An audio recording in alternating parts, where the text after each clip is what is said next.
ఏం టిఫిన్ అత్తమ్మా? చట్నీ, నిమ్మకాయ కారం. ఇది ఈరోజు మా ఇంట్లో టిఫిన్ గైస్. టేస్ట్ విషయానికి వస్తే అదరహో అంతే.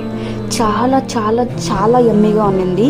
మా అత్తమ్మ దీన్ని ఎలా చేస్తారంటే పల్చగా దోశని వేస్తారు, దానిపైన చాలా ఒక పిడికడు ఎర్రగడ్డలు వేస్తారు. ఇది యాక్చువల్గా మా ఆయన ఎర్రగడ్డలు తక్కువ తింటారు కాబట్టి ఇలా వేశారు. యూజువల్గా ఇంకా ఎక్కువ ఎర్రగడ్డలు వేసి దానిపైన నూనె పోసి దానిపైన జారుగా ఉండే వేడి వేడి ఉప్మా పెట్టి తిప్పితే ఉంటుంది.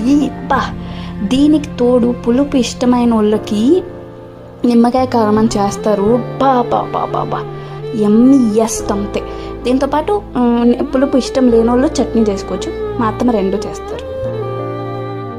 నిమ్మకాయ కారం రెసిపీ చెప్పండి. స్పెషల్ నిమ్మకాయ కారం. రెసిపీ చెప్పండి కొంచెం. మిరప్పొడి, సాల్ట్, జీలకర్ర మిక్సీకి వేయాలి. మళ్ళీ నిమ్మకాయ వేసి కలపాలి. ఓకే, ట్రై చేయండి గైస్, సూపర్గా ఉంటుంది, చాలా బాగుంటుంది.